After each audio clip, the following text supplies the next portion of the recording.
With me now from the Brockville General Hospital, I'm talking with board chair, who happens to be James Eastwood, as well as the vice chair, which is Catherine MacDonald. Welcome to the program. Thank you.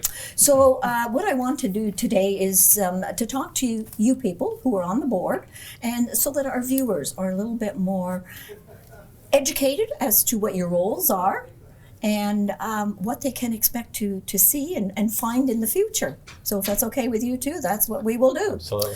All righty, so the hospital governance, can you describe the role of the board at the Brockville General Hospital? Yes, I can. Our board is a governance board, and that means we don't take a hands-on approach to operations. Operations is entirely managed by the senior management team. A good analogy, actually, that we've adopted over the years within our board is when we talk about governance as a role, the analogy is this. As a board, we can stand in the doorway of the kitchen. At times we can walk into the kitchen, but it's up to the senior management team to be stirring the soup. We don't go and grab the soup and stir it for them. We might, in certain circumstances, add to the menu or give them ideas for new equipment, machinery for the kitchen. But at the end of the day, we oversee the good work that they do. So it's a collaboration, really. Correct. Yeah, yeah, it is. And as vice chair, Yes, what are you adding to the mix? Well, several things. I'm the chair of the governance board, and that's an important role. You know, as James said, governance is job one for us. And what we're always working on is succession planning. We are always planning for the future. So wherever we can, we have our education. And one of the exciting things about being on the board is every single board meeting, we have a 30-minute education session, which I think it's been one of the biggest joys for the board, is to learn so much about the community and how we impact the patients that are coming in the different departments. So it's that continual learning process and making sure that the succession planning is in place for the future. That's awesome. That really is. I mean, it's okay to be on the board. It's okay to learn from what people are telling you. But when you actually hear what, you're being educated, you're learning, it just adds to. And there's so many diverse things. Well, in 1 month, we might be in the kitchen seeing how culinary works. We can go into physiotherapy lab. Sometimes it's someone coming in to talk about hospital finances and how we can do better. It's a wide variety of topics. That's a lot on your plate, isn't it? But I think it's probably one of the bigger joys is the learning piece. Awesome. So tell our viewers what the board's key responsibilities regarding like oversight, accountability, and ensuring the high quality care that BGH is known for. Well, I think our main role is that we are responsible for two employees, our CEO, Julie Caffin, and our Chief of Staff, Greg Manning. So they are technically employees hired by the board.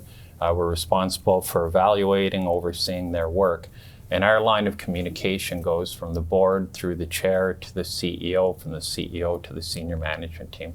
So that connection, that link in communication is very important.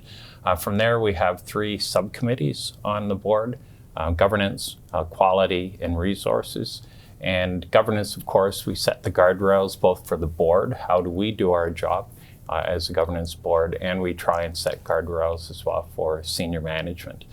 Quality looks after, as it says, the quality of care. Pretty primary goal for a hospital. And then resources is the foundation. We have to ensure that we're overseeing finance, HR, and at the end of the day, the board has to sign off on the budget. Very important. Very important. Budget.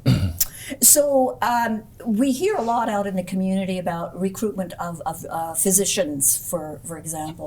How involved are you people in the board when it comes to recruiting professionals to the hospital? I can jump in on that. Sure. We oversee that. We're aware of what's going on. There was a delegation of British physicians that came to our area prior to Christmas. Yes. And there's a reception, a dinner reception for them. And on behalf of the board, I attended and met with the physicians. So we lend support. We oversee what's going on. And in a moment like that, we try and put the best foot forward for the hospital. In hopes that they'll stay. Yes, that we will see them in the future and they'll bring their skills. Yeah, exactly. So how do you ensure that the hospital is going in the right direction. Like there has to be a strategy that's put in place. That's right. Correct? And we do renew that strategy on an annual basis. We have a retreat that we go to, and we're reviewing where we are on a monthly basis. So tell our viewers, how do you know what is going on day to day in the hospital? How do you find out about what is happening there? Well, that really comes from the senior management team, and particularly Julie, our CEO. Our information about the hospital comes from them. Now, a good board, and it's a focus our board has had through the years, we're in a good spot in terms of the board's history and development, and we're really focusing on asking the type of questions to our senior management team that will evoke good answers and good information. We have very capable people on the board, and that capability can be a big assist to the senior management team. But at the end of the day, we have an extremely capable senior management team as well. So it's that dual back and forth in communication. We need to be good at asking the right questions, and we need to trust, and we do trust, that our senior management team is communicating what we need to do. If you didn't trust, it wouldn't work, would it? Correct. It wouldn't work. You wouldn't have the communication that you now do. Yeah, it wouldn't work well, that's No. for sure. No. Yeah, and just to jump in, I will say at every board meeting, there are 9 in the year, from September to June, we do get updates from each of the areas. So Okay. each committee gives a report, the CEO gives a report, the COS gives the report. So we are on top of what's going on a monthly basis. So your board members, what's the length of their directorship as a board member? 9 years. 9 years. Now, that's not, you don't have to stay on for 9 years, Okay. but we do try to encourage renewal. So at the 9-year mark, people retire. Okay. All Yeah. right. That's quite a long time. I was surprised when you said 9 years. But we have many on the board that have been there a long time, but we do have some renewal coming through. Yes. And we're really encouraging and hoping that when we open up applications at the end of this week, that we'll have a lot of community members thinking that this is a good thing to jump into. So when you do open that up, what is the how long is this going to run for? Is it a month Until long? March 31st. Until March 31st. So it People opens have- up on Friday. Okay. There's a site on the website, the Brockville Hospital website /join board. Okay. Easy to do. It's a simple application.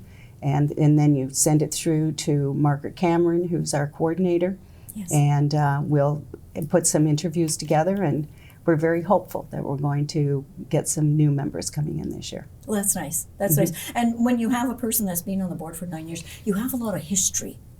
And, you know, that's so important too, isn't it? Yeah, you want the balance. You want Yes. senior members of the board working with midterm members and new members so that you have that nice flow, that nice succession. And if I could just add with the application process, I don't want to scare prospective applicants into thinking you have to do 9 years. Oh, no, I think So- you addressed that. Yeah, we break it Catherine. into terms. Yes. So Yeah. they come in usually either a 2 or 3 year term, depending on what our staggering needs to do to Right. maintain succession. And then if they want to renew, they apply at the end of each of their first and second term to come back for a second and third term respectively.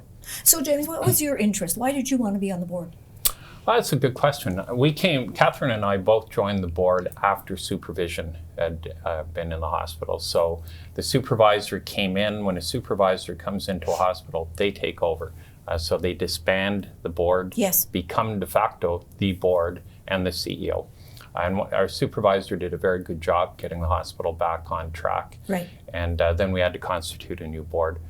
So the reason I accepted, first I was asked to join, and so I thought, well, it's nice to be invited. Yes. But there's a curiosity for me that is really the most prominent reason why I want to be involved in the board. I was curious about how healthcare works. I was Okay. curious about the management of a governance board. I'd never been on a governance board. And so it just seemed to be a good opportunity to throw myself in and see where it would go. Good for you. And Catherine, same question. I grew up in a small town and brought our children up in the GTA, and then we were fortunate enough to make this our home around about 2018. And my husband and I have a very strong belief that if you live in a community, you should give back. Yes. And I have to say, being on the board has been one of the biggest joys of my life. Good for you. Yeah. Good for you. You're looking at it as an involvement as opposed to a negative type of. Less work and more, it's about that learning piece and understanding how things work. And, I think we all have to understand that the hospital's the largest employer in Leeds and Grenfell. So it makes a big impact in the community. And, it needs the support. It does indeed. I'm going to give you a few minutes. Do you want to address our viewers as to anything that you want to say to them about the board, about the hospital, about recruitment, about anything? Sure. Okay. I'd really like to encourage people out there to consider applying for the board. We have 2 long-term members coming to the end of their term. They have to leave. Okay. So we have 3 positions open and 2 positions to fill. And at this point, we think that's all we have. But losing 2 senior members, we have some big shoes to fill. Yes. And I would really encourage people to consider joining. It is a very good group of people sitting on a board consistently. When you talk to board members, the word we get back from them is they really enjoy the opportunity and the collegiality of working with really capable people who share the goal of doing what we can as a governance board to help deliver good health care to the people in Brockville. And it doesn't get much more important than that. So we would encourage people to join, bring their skills in, join a good, well-functioning, mature board of directors and learn about healthcare. Catherine? And just to add to that, sometimes it can feel scary to join a board. Yes. So, just a few details. It's about 5 or 6 hours a month. We do encourage you to join one of the committees, and I'd say there's such enthusiasm on the board that many of us are on 2 committees. So the committee work is a couple of hours a month, depending on which committee you're on. And the board itself, the meeting is similarly about that. You have some homework to do. You want to be prepared coming into the meeting. Yes. But we also try to make it as easy for people that are still working. There's probably 65 to 70% of the people on the board are still working. There are very few now that are retired. And I'm excited to say there's some young people on the board, and I would really like to see more of that.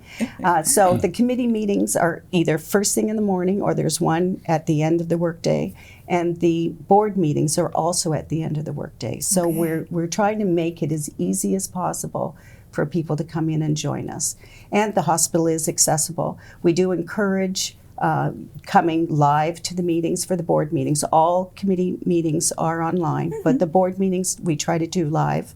But if you can't, we have a video system so you can call in and you're not going to miss that meeting. But it's always nice to be there in person, though. It always is, but yeah. we really have done a lot of work to make sure that it's as easy as possible to become a board member and not make it too difficult. There are young women and men with young families, Exactly. people with very involved careers, and we need renewal. And as I said, I would love to see some more young people come on board because that's been very refreshing. Good. Thank you both for sitting down with me today and talking about the board. And you can always come back. Well, thank you for the opportunity. Oh, you're We're very, very passionate welcome. about the organization and we want people to learn more about it. It shows. It's coming through.